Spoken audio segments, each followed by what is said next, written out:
Hey crew, Captain Clam back with another video today.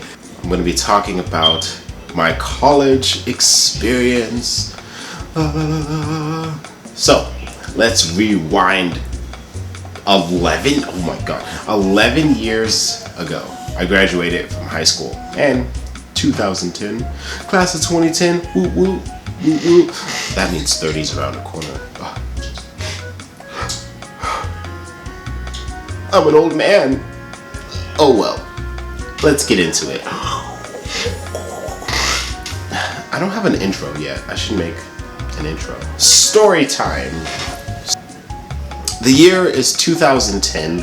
I had just graduated from high school and I wanted to pursue higher learning, but I didn't have good enough grades to get scholarships. I didn't have good enough grades to get accepted anywhere. I didn't take the SATs, I didn't take an ASVAB because nobody prepared me to go to university. So my options were very bare and minimum. On one hand, I could have gone to community college, and on the other hand, I could have gone to private school. Now, I picked private school, and that was probably the worst mistake of my life. I was a young, fresh 18-year-old school, fresh out of high school, and I wanted to go to art school because drawing was pretty much the only thing I was good at the time, and it was very fun. So I wanted to, be one of those big shot Pixar animation guys, have my own cartoon, make a graphic novel, all that cool artsy fartsy stuff. So I did what any 18-year-old does and hopped on the internet, looked up a bunch of schools, found one, and immediately applied to it. It was the Art Institute of San Bernardino. Whew, what a dumpster fire that turned out to be. Between the school becoming unaccredited, between my parents lying to me about paying for my tuition, and me, trying to go into the workforce to pay for school, it all ended up falling apart. Let me explain. I ended up going to the Art Institute in San Bernardino, and I signed up for a 3-year bachelor program. Yeah, it was pretty legit. You'd come out of school with your bachelor's of science, and the school boasted that all of the teachers were in industry and they would train you in their craft while honing your artistic abilities. We took general ed, and there was a major focus on art. The school itself was very artsy orientated. It had lots of other programs and art fields and designs going there. The school was brand new, so it was very shiny, but it was very expensive, and nobody told me how expensive school was, and nobody stopped me from taking out all of these loans. And my parents reassured me that it would be fine as long as I kept my grades up. So I ended up taking the Bachelor's of Science class.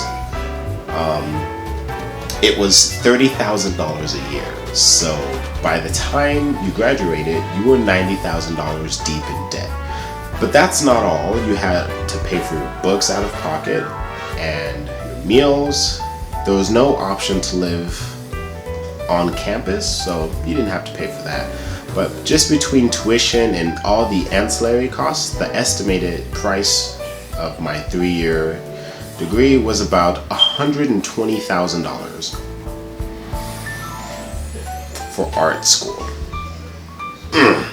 That's expensive. And as an 18-year-old, you don't exactly understand how much money $120,000 is. That is so much money to be in debt.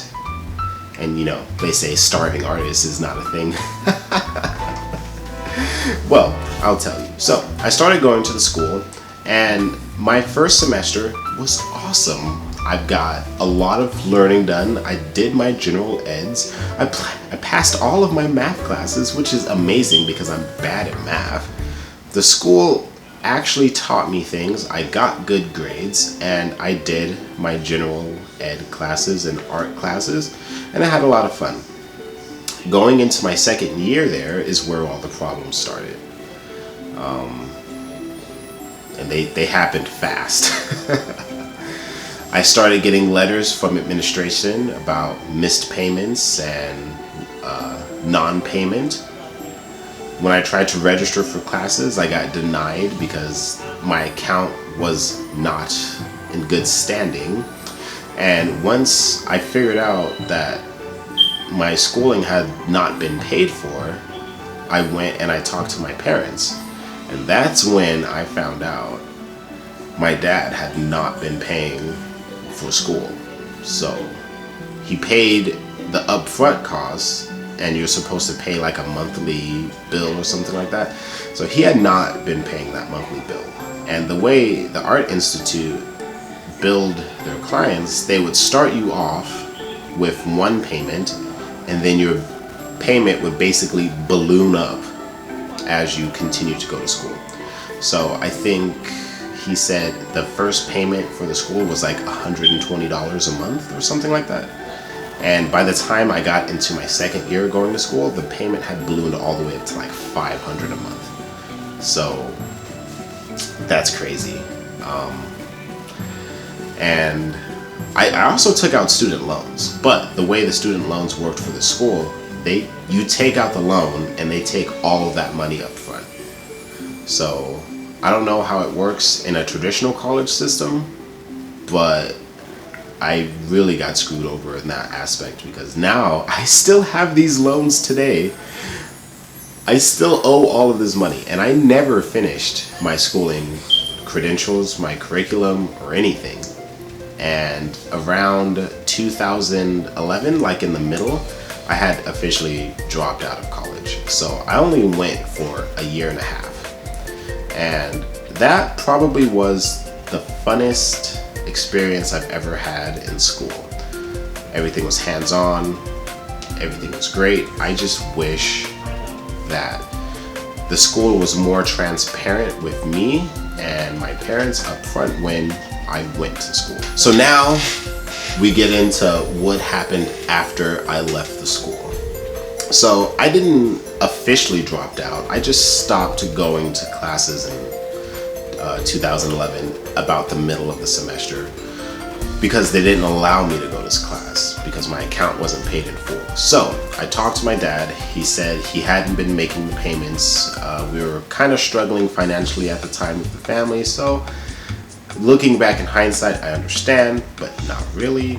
Anyways, so I opted to get a job and pay for school myself. So I started working at UPS overnight, and I would, go to work at 3 a.m. and then wake up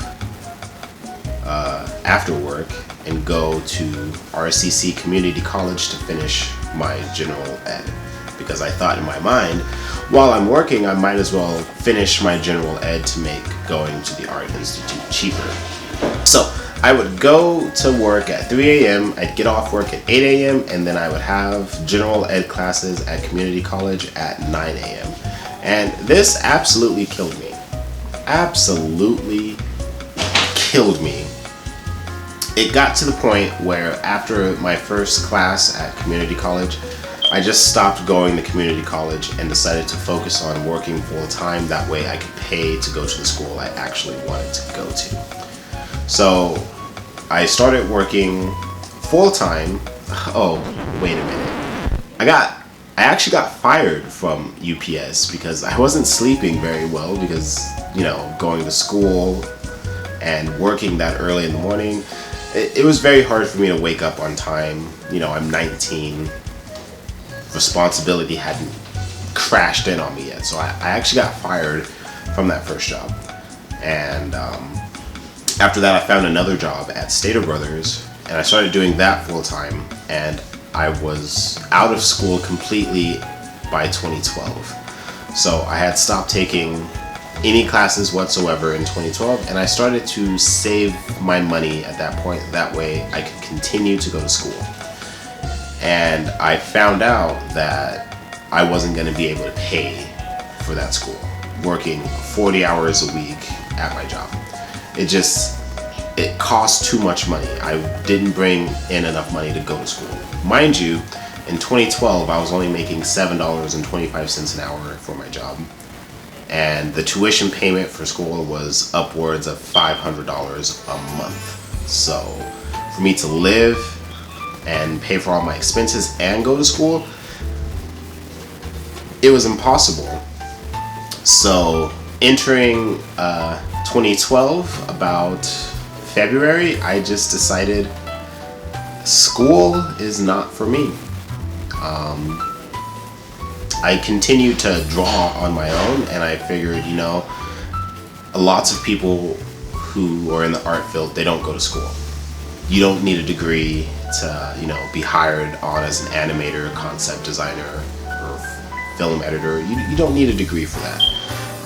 Your craft speaks for itself. So I decided to just work full-time and draw in my off time and build my skills up myself. And that's where I made, the most progress in my art. But in the back of my mind, it always weighed on me that I didn't finish school. I couldn't complete it. I couldn't, get that degree. Going into 2013, all of my friends from high school had begun graduating, and I was just there sitting, twiddling my thumbs like, oh, I'm gonna make it. So all of this started to eat away at me, and I started to not like drawing anymore. It started to weigh on my mind every time I would pick up a pencil or think about the next piece I wanted to draw or a new chapter in a story that I was working on.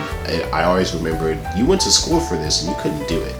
It weighed me down physically, emotionally, in every way possible. And to this day, I still think about it. I've kind of moved away from that artistic side of me.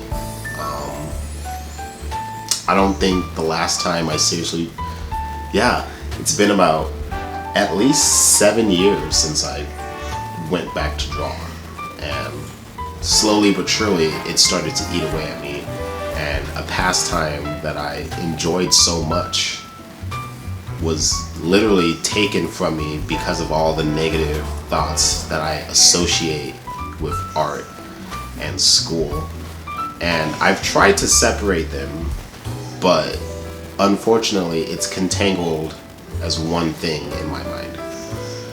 So I feel like school has kind of robbed me from one of my most passionate pastimes, and that's the message that I want to bring to you today.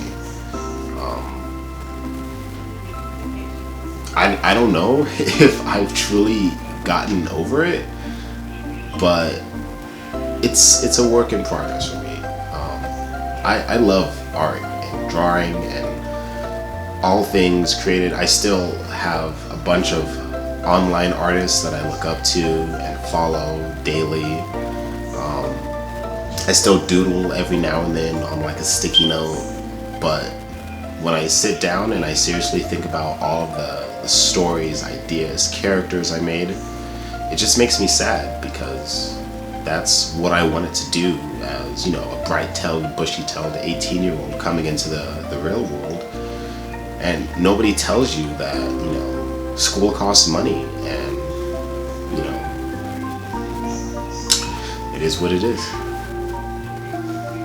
That's sad. Thanks for watching my video today, guys. This is a little more serious note than I like to be on, but I think it's important for you guys to know my backstory when it comes to art and why I don't do it as much as I'd like to anymore. So hit that subscribe button and look out for more videos in the future, guys.